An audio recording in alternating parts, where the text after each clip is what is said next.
সবাইকে প্রণাম, নমস্কার।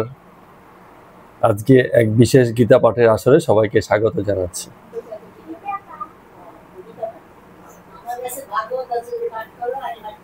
হ্যাঁ, আমরা ভাগবত পাঠও করব।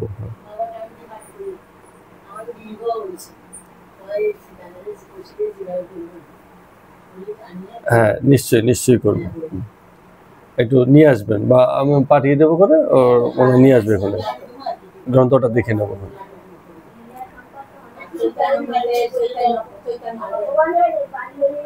তো আজকে বিশেষ দিনে গীতা পাঠ করা হচ্ছে, কারণ জীবনের জিজ্ঞাসা যখন আমাদের প্রচন্ড হয়ে ওঠে, উত্তর খুঁজতে কোথায় যাব? গীতার কাছেই যেতে হবে, শ্রীকৃষ্ণের কাছেই যেতে হবে। তাই জন্য বিশেষ দিনগুলোতে বারেই ফিরে আসা গীতা গ্রন্থের কাছে। যদিও আমরা কথামৃত পাঠ চলছিল, তার মাঝখানে আজকে আমরা গীতা পাঠ করছি। জগতে একটা রহস্য আছে, যেই রহস্যের কোনো শেষ হয় না, কোনোদিনই এর ইতি হবে না। কি সেটা? উইলিয়াম ওয়ার্ডসওয়ার্থ বলে একজন কবি ছিলেন। উনি একটু ইংরেজিতে একটা কবিতা একটা লাইন লিখেছেন, ওই একটুখানি কথাই মাথার মধ্যে আছে, পুরো কবিতা মনে নেই, ভুলে গেছি। From where we spring, where we grow. এটা অর্থ হচ্ছে যে কোথা থেকে আমরা এলাম আর কোথায় যাব। এই প্রশ্ন চিরকালীন জিজ্ঞাসা, কেউ বলতে পারবে না যে এর উত্তর আমার জানা হয়ে গেছে। এ সবসময় জিজ্ঞাসা মানুষের মনে, এই জিজ্ঞাসা সবসময় থাকবে। জন্ম কি, মৃত্যু কি আমরা জানি না। যে পথে কোনোদিন যাওয়াই হয়নি, কে আছে সেই পথের বিবরণ দেবে? সে কি ডালপালা আছে, পথের মধ্যে কাকর আছে, না কি আছে? আমরা জানবো কি করে? যাওয়া তো কখনো হয়নি সেই পথে। আর ওটা পথও এমন পথ করে দিয়েছে উপরওয়ালা, ওয়ান ওয়ে টু গো, একবার যাওয়ার রাস্তা আছে, ফেরার কোনো রাস্তা আর রাখেনি। তো এই এক প্রবণতা। নদীর জলেও জোয়ার বাটা হয়, কিছু জল যায়, আবার সেই জলে অনেক সময় উল্টো ফেরত আসে। কিন্তু জীবনের পথ ওয়ান ওয়ে, কেবল সামনেই এগোয়। বয়স হলে বার্ধক্য আসবে, ছোটবেলা আর ফিরে আসবে না। তো এগুলো ওয়ান ওয়ে, একদিকেই চলছে, ফেরত আসার কোনো রাস্তা আমাদেরকে দেয়নি। যে কারণে কবির মনেও জিজ্ঞাসা, from where we sprang where we grow, কোথা থেকে এলাম আর কোথায় যাব। উত্তর দেয়নি, প্রশ্নটাই করেছে। বললাম না যে কিছু প্রশ্ন আছে, কিছু রহস্য আছে যার কোনোদিনও মীমাংসা হবে না। অনেকে চেষ্টা করেছে, বিভিন্ন উপলব্ধি, তথ্য নানান রকমই করে ব্যাখ্যা বিশ্লেষণ করার চেষ্টা করেছে। এরকম চেষ্টা তখনও হয়েছে, আজকেও হচ্ছে, আগামী দিনেও হবে, কিন্তু সেই চেষ্টাই মীমাংসা হয়নি। হ্যাঁ, কেউ বলতে পারবে না এটাই একমাত্র সমাধান হয়েছে। কারণ কি? কারণটা হচ্ছে এই যে জন্ম মৃত্যুর বিষয়ে কেন কিছু বলা যায় না, আর যা কিছু বলা যায় তা কার ব্যাপারে বলা যায়? জীবনের ব্যাপারে বলা যায়। যতক্ষণ জীবন আছে হাজারো কথা, অনেক কথা, আপনি বলবেন, আমি বলবো, উনি বলবে। দেখুন না, যদি একই সঙ্গে সারা বিশ্বের লোকের কথা শোনা যেত, এই তো বাবা একেবারে কেওস, হই হুল্লোর ব্যাপার, লোকে এত বলছে, এরকম ব্যাপার। তো এত যে বলা, সব বলাই জীবনকে নিয়ে, জীবনের বাইরে কোনো বলা নেই। যত কথা বলা হচ্ছে সব জীবনকে নিয়েই বলা হচ্ছে, জীবনের বাইরে কোনো কথা নেই। তো জীবন বোধ যেখানে আছে সেখানে জীবন আছে, আর জীবন বোধের বাইরে আমাদের যে একটা জীবন আছে, এই যে বোধ, এর বাইরের যদি কোনো ঘটনা ঘটে, সেই দুটো ঘটনার নামই, একটা জন্ম, একটা হচ্ছে মৃত্যু। কারণ জন্ম আর মৃত্যুতে কোনো বোধের ব্যাপার নেই। যার জন্ম ঘটে সেই পথে তো সে এসছে, বলতে পারবে কি যে আমি কোন পথ দিয়ে এলাম? প্রকৃতি এমন মোহচ্ছন্ন করে রাখে, এই মোহচ্ছন্নতাই বোধহীনতা। সে সময়ের বোধ যদি চাঙ্গা থাকতো, টনটনে জ্ঞান থাকতো, তাহলে অনেক রহস্যেরই মীমাংসা হয়ে যেত। কিন্তু প্রকৃতি এটাকে প্রচ্ছন্ন করে দিয়েছে। যে তুমি জন্মের কিছু মনে রাখতে পারবে না, আর মৃত্যুর পরে তো মানে কিছু বোধহীনতাই মৃত্যু। তার মানে একটা বোধহীন জগৎ থেকে একটা দেহময় জগতের দিকে যাত্রাটাকে বলা হয় জন্ম। মানে বোধহীন, এর আগে কিছু নেই, বোধ নেই, কিন্তু একটা শরীর আমরা পেলাম, বোধহীন অবস্থা থেকে শরীর পেলাম।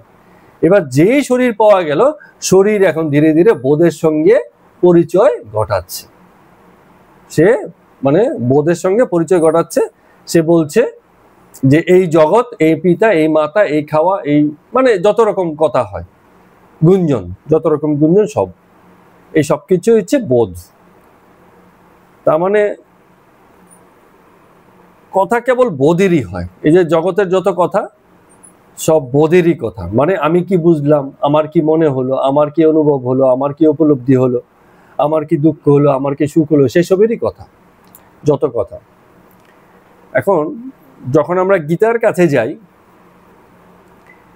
গীতা আমাদেরকে জন্ম আর মৃত্যু নিয়ে বিশেষ কিছু বলে না, বলে কিন্তু বিশেষ কিছু না, বা এমন নয় যে গীতার সব জায়গাতে জন্ম আর মৃত্যুরই কথা। গীতা খুব জীবনের কথা বলে, এটা আমরা অনেকে বুঝতে ভুল করি। যেমন অনেক সময় মৃত্যু পথযাত্রী কেউ আছে, তাকে আমরা গীতা পাঠ শোনাতে থাকি, কোনো কাজে আসবে না। জীবনেই গীতার বেশি প্রয়োজন। মরণের পরে গীতা দিয়ে কি হবে? শ্রীকৃষ্ণ ভগবান অর্জুনকে যেসব কথা বলছেন তার তৎক্ষণিক মানে সেই মুহূর্তের অর্জুনের চাহিদা দরকার, এজন্যই এত কথা। জীবন বাঁচার জন্য গীতার কথা খুব দরকার। জীবন যখন শেষ হয়ে যাচ্ছে তখন গীতা আমাদের না হলেও চলবে, গীতার প্রয়োজন নেই।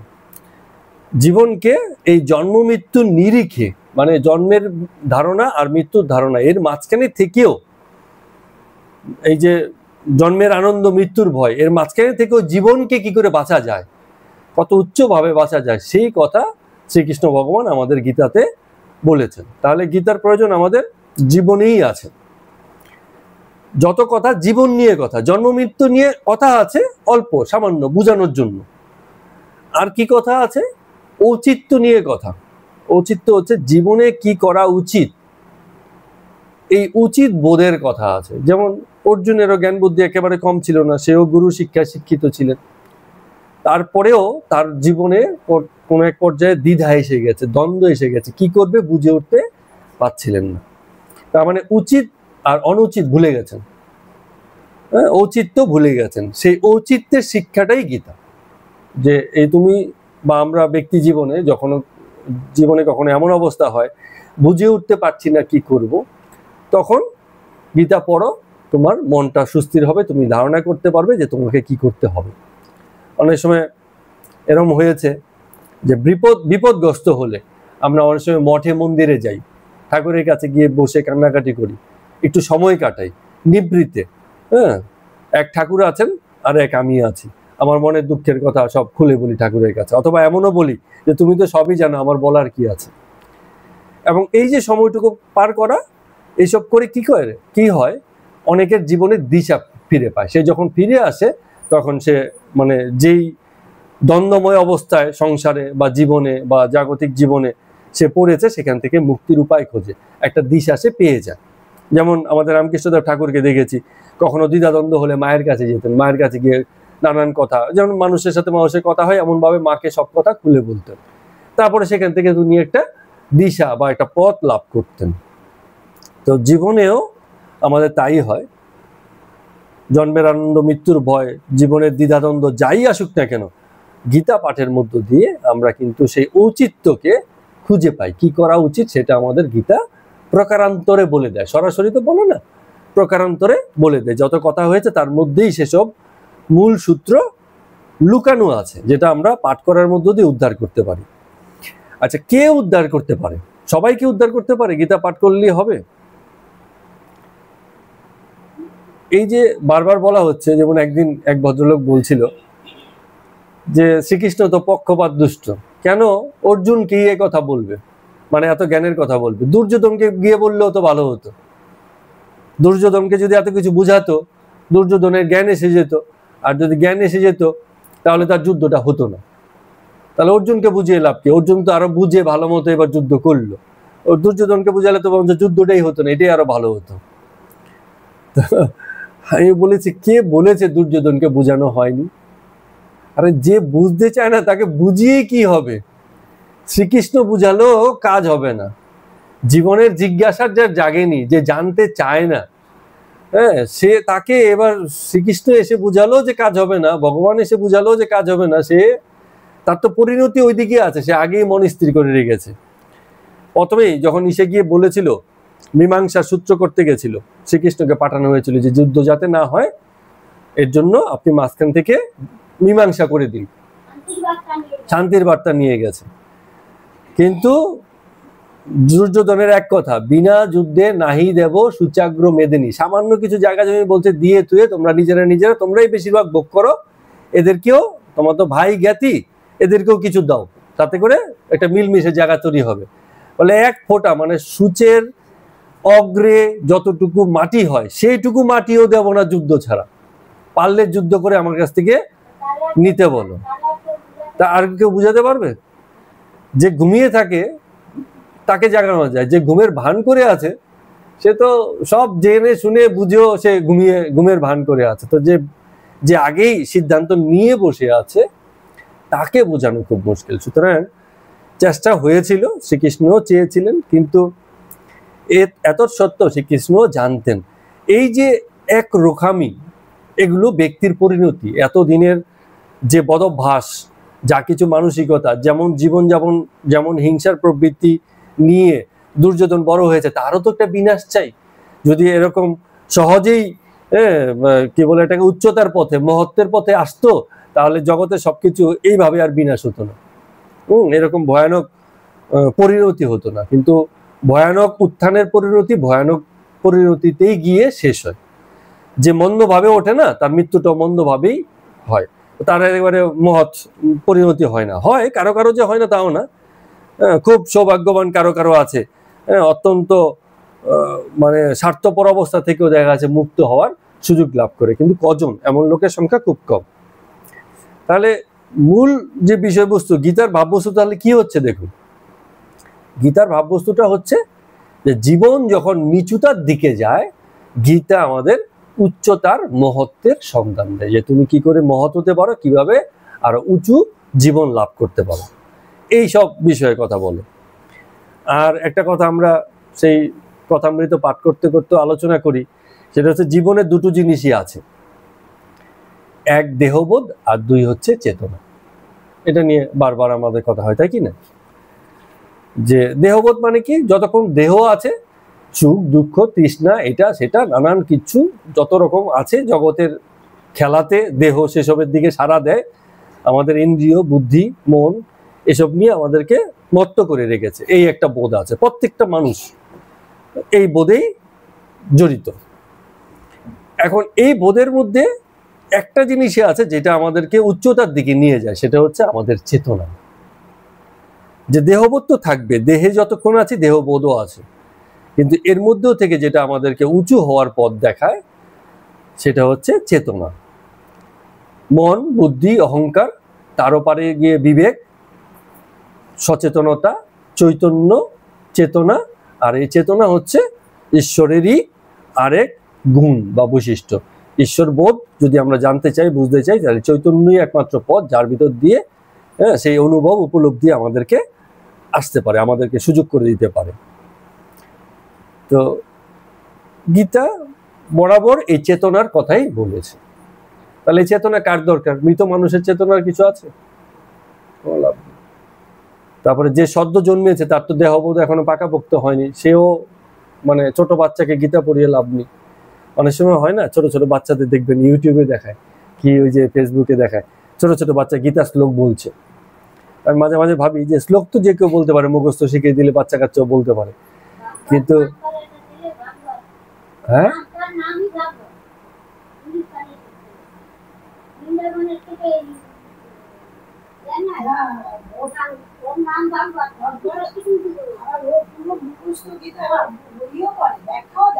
হ্যাঁ তো এই বাচ্চা ছেলে ব্যাখ্যা দেয় কোনো গুরুর।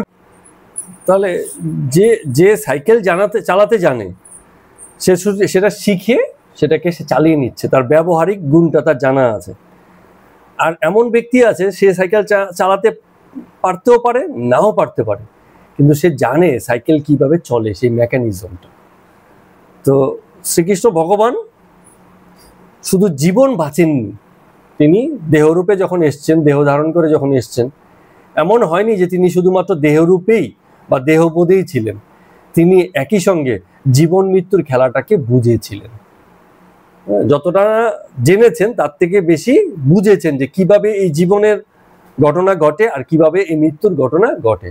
এই একটা সার্বজনীন মানে দর্শন, যে দর্শন বলছে যে কি করে এই জগতের খেলাটা চলছে সেটাকে আমরা বুঝছি। হয়তো আমাদের সরাসরি অভিজ্ঞতা নাও থাকতে পারে, মৃত্যুর অভিজ্ঞতা হয়তো কারণ নেই, কিন্তু মৃত্যু যে কি এবং কিভাবে ঘটছে বা এই যে জন্ম মৃত্যুর খেলাই যে জগতের নিয়ম, সেই জিনিসটাকে সে বুঝেছে। এমন যে বুঝেছে তাকে বলা হয় মানে সম্যক দর্শা। মানে এই যে জগতের যে খেলাটা চলছে, খেলাটাকে তিনি বুঝেছেন, সম্যক দর্শন করেছেন। অর্থাৎ এই ব্যাপারটা ব্যক্তিগত হয়নি। ব্যক্তিগত হলে কি হয়, ভয়, ভীতি, প্রেম, প্রীতি এসব থাকতে পারে। যেমন মৃত্যু সম্পর্কে আমাদের ভয় নেই এমন মানুষ পাওয়াটা খুব মুশকিল। কম বেশি সবাই, যেহেতু বিষয়টা অজ্ঞাত, লোকে জানে না, এই জন্য মনের মধ্যে একটা ভয় ভীতি তো সবসময় থাকে। হ্যাঁ, জানলে আবার অত ভয় আসতো না। ঠিক, হ্যাঁ, যদি জানাই যেত তাহলে অত ভয় আসতো না। তো এই যে হ্যাঁ, অজ্ঞানতার যে ভয়, জানি না বলেই যে ভয়, সেই ভয়ে কেন থাকে? কারণ সেখানে ব্যক্তি ভাবছে যে এ তো আমারই মৃত্যু, আমারই জন্ম। কিন্তু রামকৃষ্ণদেব ঠাকুর যেমন, মহাপুরুষরা যেমন, শ্রীকৃষ্ণ ভগবান যেমন, তারা কি হচ্ছে জীবনকে ওই মৃত্যু আর জন্মের খেলারই একটা অংশ হিসাবে দেখেছেন, স্বাভাবিক পরিণতি। হ্যাঁ, এবং সেই হিসাবে দেখেছেন বলেই ব্যক্তিগততা থাকেনি, সম্যক দর্শন ঘটেছে।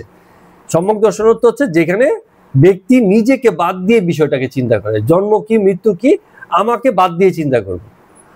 আমাকে চিন্তা করলে কি হবে, আমাকে নিয়ে চিন্তা করলে আমার একটা বার্থডে আছে, সেটার কথা চিন্তা করব, আবার একটা মৃত্যু দিনের কথা ভাববো, যেদিন হয়তো আমার মানে মৃত্যু ঘটবে, একটা ভয়ভীতির ব্যাপার থাকবে। কিন্তু এই যে জন্ম, এই জন্মকে যদি আমরা এক কথায় বলি, কি বলা যাবে জন্মকে? বলেছি প্রথম দিকে, বলতে পারবে? জন্ম হচ্ছে শরীরী প্রকাশ, শরীর রূপে প্রকাশটাকেই বলে জন্ম। আর জীবন কি? জীবন হচ্ছে বোধের প্রকাশ, এই যে অনুভব উপলব্ধি এর যে প্রকাশ, তার নামই হচ্ছে জীবন। আবার যেই শরীরী প্রকাশটা হলো, সেই শরীরী বিনাশটার নামই হচ্ছে মৃত্যু। এটা হচ্ছে বাহ্যিকভাবে। আর সত্যিকার অর্থে যেটা হচ্ছে বোধহীনতা, এই মুহূর্তে যে বোধ আছে সেই বোধটা একসময় চলে যাবে। মৃত্যুর সবচেয়ে বড় বাস্তবতা হচ্ছে বোধহীনতা। শরীরটা তখনও তো আছে, আমাদের সামনে তো মৃত শরীরটা থাকে, কিন্তু সেই মৃত ব্যক্তির বোধটা আর থাকে না। তাহলে মৃত্যু মানে কি? শরীর থাকলো কিন্তু বোধটা থাকলো না। যেমন অনেক সময় আমরা হয় না, ওই যে সায়েন্স ল্যাবগুলোতে বা আমাদের স্কুলের কলেজের যে পরীক্ষাগার থাকে, ল্যাবরেটরি থাকে, সেখানে দেখবে যে অনেক সময় মাছেদের, তারপরে সাপেদের, বিভিন্ন প্রাণীদের ওই যে কি বলে এটাকে, ক্লোরোফর্মে ভিজিয়ে রাখে বিভিন্ন দেহ। হ্যাঁ, রিসার্চ করার জন্য, আমাদেরকে দেখানোর জন্য, বোঝানোর জন্য। দেহটা তখনও থাকে, সেই প্রাণ তো কবে মরে গেছে, তার মানে দেহটা রয়ে গেছে। মমি করে রাখে, মিশরীয় দেশে আগে ছিল, সে 5000 বছর আগে মারা গেছে, এখনো মানে মেডিকেল কলেজে পড়াশোনার জন্য। অনেকের বডি থেকে তো কঙ্কাল বার করে নেয়। হ্যাঁ, সে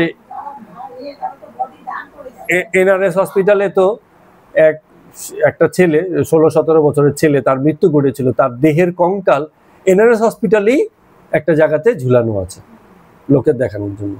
সেই হসপিটালে তার মৃত্যু ঘটেছিল, দেহদানের মাধ্যমে সে সেখানটায় দেহের কঙ্কাল সেখানটায় আছে।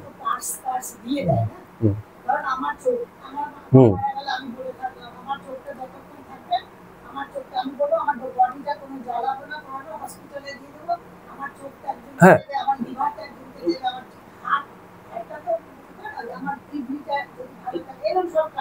যেটা যেটা ব্যবহার করাই হয়। তাহলে যেই চোখ, তাহলে একটা মজার জিনিস দেখুন, যেই চোখটা আমার এতদিন জগৎ দেখেছে, সেই চোখটাই জগৎ দেখছে, কিন্তু সেখানে কে নেই? আমি নেই। তার মানে শরীর থেকে যেতে পারে, কিন্তু আমিহীনতা, এই আমি যে বোধ, এই বোধহীনতার নামই হচ্ছে মৃত্যু। যখন এই বোধ চলে যায় তখন তার মৃত্যু ঘটে গেছে, ধরে যেতে হবে। তাহলে জন্ম আর মৃত্যু কি জিনিস আমরা বুঝলাম তো, জীবন কি জিনিস বুঝলাম তো। এরম ভাবে আমরা মানে প্রারম্ভিক আলোচনা করতে পারি। গীতাতেও এই কথাগুলি, এগুলো যেগুলো আমরা বললাম এতক্ষণ, গীতাতে এই কথাগুলোই বলেছে। যেমন আমরা 2য় অধ্যায়ের 25 নম্বর শ্লোকে যখন যাব, আমি একটা দুটো শ্লোক একটুখানি আপনাদেরকে বলছি গীতাতে আসলে কি বলেছে। যেমন এখানে একটা 25 নম্বর শ্লোকে বলছে, তার আগে একটা জিনিস একটু বলে নিই, সেটা হচ্ছে আত্মা জিনিসটা কি। তাহলে জন্ম বুঝলাম, জীবন বুঝলাম, মৃত্যু বুঝলাম, তাহলে আত্মাটা কি? আত্মাটা হচ্ছে, হ্যাঁ, অশরীরী শরীরী এসব আমরা জানি না।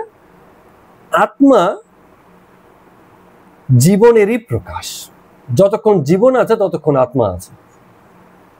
তার মানে জীবনেই আত্মা থাকে। আমরা বলি মৃত্যুর পর আত্মা চলে যায়, আত্মা চলে যায় কি আসে সেসব আমরা জানি না, কিন্তু যতক্ষণ জীবন আছে এই কথা কনফার্ম যে সেখানে আত্মা আছে। তাহলে আত্মার একটা ব্যাখ্যা আমরা এরকম দিতে পারি, আত্মা হচ্ছে একটা সক্ষমতা, জীবন বাঁচার সক্ষমতা। যতক্ষণ জীবনটা বেঁচে আছে, এই যে ব্যক্তি সক্ষম হলো জীবন বাঁচার ক্ষেত্রে, কর্তা সক্ষম হলো, সে বলতে পারলো, দেখতে পারলো, যা কিছু করতে পারলো, এটা তো একটা সক্ষমতা, শক্তির প্রকাশ। হ্যাঁ, শক্তির খেলাটা তার মধ্যে চলছে। এই খেলাটার নামই হচ্ছে আত্মা। যতক্ষণ এই খেলাটা আছে আত্মা হাজির আছে, খেলাটা বন্ধ হয়ে গেলে আত্মা সেখানে নেই, কাজ করছে না আত্মা। আমারটা এরকম, যেন আমাদের ব্যাটারি আছে না, ব্যাটারি নিজে কিছু করতে পারে না। ব্যাটারি দিয়ে কি হয়? কিছুই হয় না। একটা খালি ব্যাটারি পড়ে থাকলে এরকম পড়েই থাকবে। কিন্তু এটাকে কোনো কিছুর সাথে জুড়ে দাও, বাচ্চার খেলনার সঙ্গে জুড়ে দাও, ও কিছু একটা তখন প্রকাশ করতে থাকবে। তার মানে যখন দেহ এসে যায় তখন তার সঙ্গে সঙ্গে ওই ব্যাটারি যুক্ত আত্মাটাও এসে যায় দেহটাকে পরিচালনা করার জন্য। তো আত্মা হচ্ছে দেহের সক্ষমতা, যেখান থেকে এই দেহটা জীবনটাকে বাঁচে, এই হচ্ছে আত্মা। এখন এই যে আত্মার কথা বলা হলো এই সক্ষমতাটা জীবনেই প্রকাশিত, কিন্তু একে আলাদা করে চেনা যায় না। গীতা এখানে শ্রীকৃষ্ণ ভগবান বলছেন যে আত্মা অব্যক্ত, অচিন্ত, অবিকার্য। অব্যক্ত মানে তার কোনো প্রকাশ নাই। ওটার কাজটাকে, ওটা কি কাজ করে সেটা আমরা দেখতে পাই, কিন্তু ওটা যে কি ওটা আমরা আর বুঝতে পারি না। এই জন্য এটাকে বলছে অব্যক্ত, অচিন্ত। কোনো চিন্তা ভাবনা করে ওইটাকে প্রকাশ করা যাবে না। চিন্তা ভাবনা করে যা ধরবে ওটাই ভুলভাল বলা হবে। আর কি বলছে? অবিকার্য, যার কোনো বিকার নাই, পরিবর্তন নাই। সকলের ক্ষেত্রে আত্মা একই রকমের কাজ করে। ও আমার একটু বেশি আছে আত্মা, আমার একটু কম আছে, হ্যাঁ, ছোট্ট প্রাণীতে বেশি, বড় প্রাণীতে কম, এরম না। হ্যাঁ, শক্তির প্রকাশ ভিন্ন হতে পারে, কিন্তু আত্মার প্রকাশ সব জায়গাতে একই আত্মা সব জায়গাতেই আছে। বলছে এই কারণে কোনো ব্যক্তি যখন মারা যায় আমরা ভাবি যে আত্মার বিনাশ হয়ে গেল, কি আত্মার শেষ হলো। হ্যাঁ, এসব চিন্তা অমূলক, মানে এর কোনো যুক্তি নেই। আর যুক্তি নেই বলেই কোনো মৃত ব্যক্তির জন্য শোক করা উচিত নয়। একমাত্র এই যে আমাদের গীতাতে দেখুন, মানে মৃত ব্যক্তির জন্য শোক অর্থহীন বলা হয়েছে। কেন অর্থহীন বলা হয়েছে? কারণ জন্ম মৃত্যুর খেলা হচ্ছে জীবনের চিরসত্য। তো যেটা এত বড় সত্য, তার জন্য একমাত্র মোহগ্রস্ত বা মায়াগ্রস্ত হয়েই আমরা কান্নাকাটি শোক করতে পারি। কিন্তু তার সম্পর্কে যদি আমাদের জানা হয় পরিষ্কার, তাহলে ভিতর থেকে শোক আসবে না। ঠিক আছে? এবারে বলছে যদি মনে করো, অর্জুনকে বলছে, যদি মনে করো যে আত্মা সর্বদা দেহের সঙ্গে জন্মে এবং দেহের সঙ্গে বিনষ্ট হয়। এটা শ্রীকৃষ্ণ বলছেন না দেহের সঙ্গে জন্মে দেহের সঙ্গে বিনষ্ট হয়, বলছে তুমি যদি মনে করো, যদি এটা মনে করো, তাতেও শোক করা উচিত নয়। কেন? কারণ জন্ম মৃত্যুর খেলা চিরসত্য, অবশ্যম্বী, এটা হবেই হবে। যখনই জন্ম তখনই মৃত্যু নিশ্চিত হয়ে গেছে। এখান থেকে এই কথাগুলোকে এভাবে বলছেন। এরপরে গিয়ে যেই আলোচনাটা আমরা প্রথমে করেছিলাম সেই আলোচনা নিয়ে একটা কথা এখানে গীতাতে বলেছে যে এই যে জীবগণ যার জন্ম হয় তার জীবনের আদিটা অব্যক্ত। আদি মানে শুরু, কোথা থেকে শুরু হয়েছে সে জানে না, এটা অব্যক্ত থাকবে। মধ্যখানটা ব্যক্ত, জীবন ব্যক্ত, প্রকাশিত। আর বলছে বিনাশান্তে অব্যক্ত, যখন আবার শেষ হয়ে যাবে আবার এটা জানবে না। তার মানে আদি আর অন্ত অব্যক্ত থাকে, আর মধ্যভাগটা কি হচ্ছে ব্যক্ত থাকে। তো যত কথা এই মধ্যভাগ নিয়ে হতে পারে, এই জীবন নিয়েই কথা হতে পারে, জন্ম মৃত্যু নিয়ে কথা বলে কোনো লাভ নেই, কারণ এটা অব্যক্ত, ওটা স্বীকার করে নেওয়া হয়েছে। ঠিক আছে, খুব সুন্দর কথা। এরপরে এই যে নানান রকম দ্বিধাদ্বন্দ্ব অর্জুনের মধ্যে এসে পৌঁছেছিল, সেখান থেকে শ্রীকৃষ্ণ ভগবান একটা কথা বলছেন। সেই কথাটা হচ্ছে গতাশুন অগতাশুনুচ নানু অনুসূচন্তি। এটা মানে সে সংস্কৃতে বলেছেন। এর অর্থ হচ্ছে যে অর্জুনকে বলছেন, যে ব্যক্তি তোমার মরে গেছে তুমি তার জন্য শোক করছো, আবার যে মরে যেতে পারে এই ভাবনা করে তুমি যার জন্য শোক করছো, এটা একেবারেই মানে অনুচিত। যেমন কি হচ্ছে, অর্জুনের যেটা সংকট ছিল, যে সামনে দাঁড়িয়েছিল কি প্রপিতামহ, যাকে অত্যন্ত শ্রদ্ধার সঙ্গে ভীষ্ম, তারপরে জ্ঞাতি ভ্রাতাগণ, ভাগিনীয়, ভাইয়ের পুত্রগণ, এরকম যারা আত্মীয় স্বজন সবাই উল্টো দিকেই দাঁড়িয়ে আছে।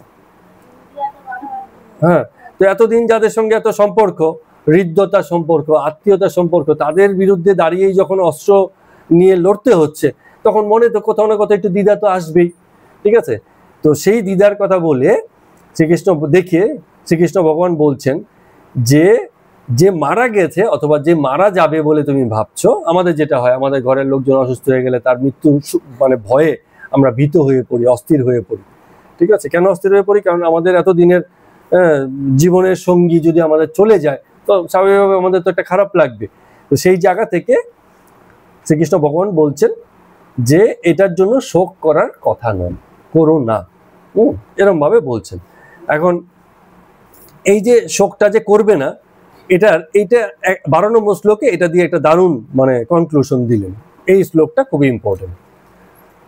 তো এখানে এসে কি বলছেন দেখুন, 12 নম্বর শ্লোকে বলছেন, অর্জুনকে বলছেন যে আমি পূর্বে ছিলাম না বা তুমি ছিলে না বা এই নৃপতিগণ ছিল না এমন নয়।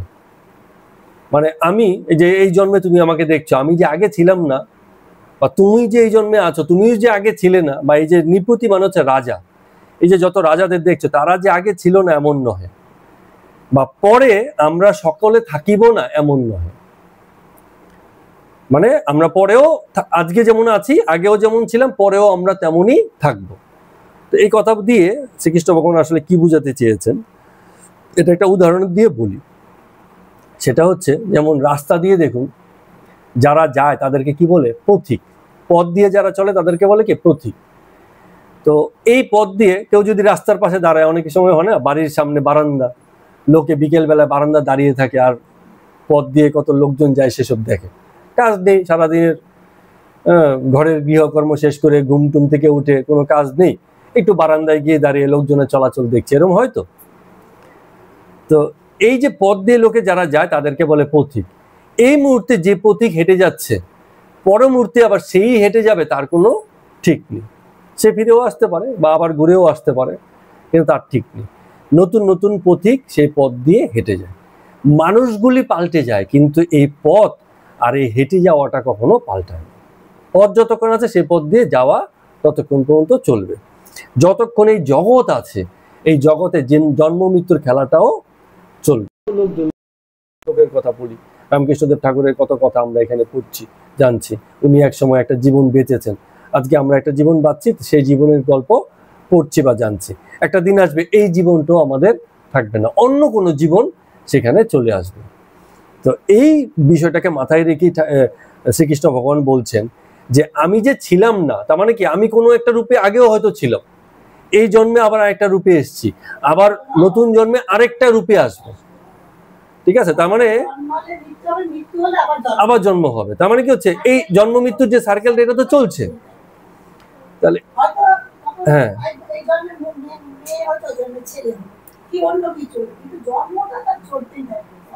তো এটাকে আমি আবার একটা উদাহরণ দিয়ে অনেক সময় বলি, হ্যাঁ আমি আবার একটা উদাহরণ দিয়ে অনেক সময় বলি যে একটা ক্লাসে অনেক সময় হয়, যেমন এই বছর প্রথম দ্বিতীয় তৃতীয় চতুর্থ এমন করে 20 জন ছাত্র আছে।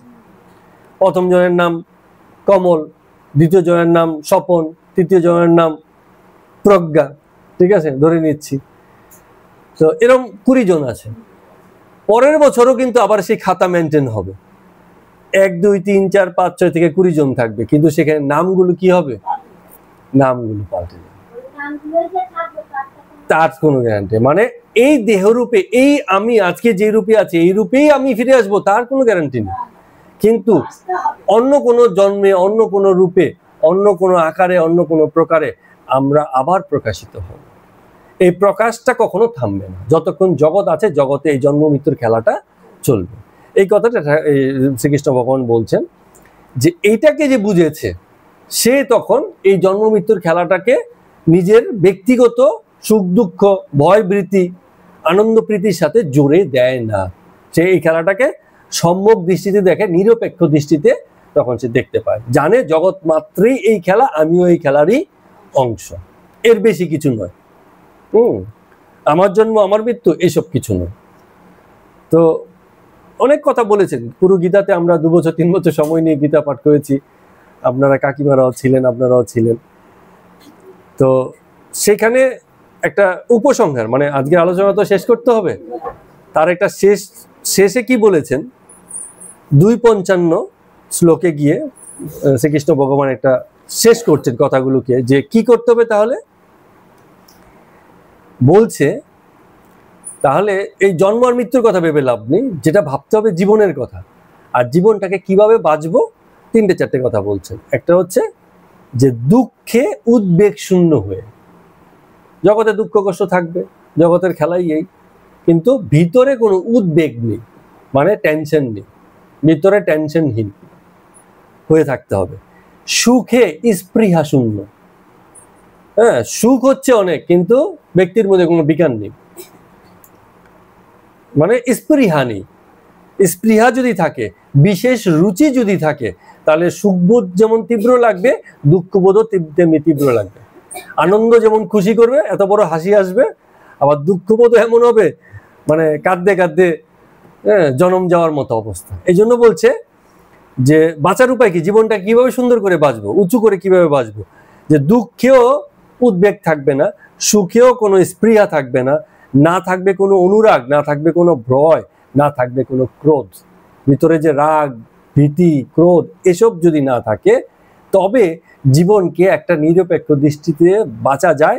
এমন ব্যক্তি যারা জীবনকে এইভাবে বেঁচেছেন, জগতের সুখ দুঃখের দ্বারা নিজের মনকে জড়িত করেননি, এমন ব্যক্তিদেরকেই মুনি বলা হয়।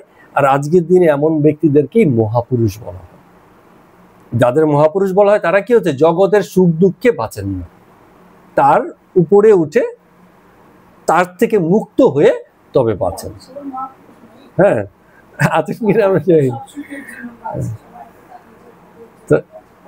এটা হচ্ছে কনক্লুশন। তাহলে মোট কথা কি হচ্ছে, আজকে একটি বিশেষ দিনে, যদিও আমরা মৃত্যুর কথা স্মরণ করছি, কিন্তু আজকের পাঠ হয়েছে খুব হাসি করে, হাসি মুখ করে। দুঃখবোধ ভারাক্রান্ত নই, কারণ দুঃখবোধ ভারাক্রান্ত মন নিয়ে করলে ওটা ব্যক্তিগত হয়ে গেল।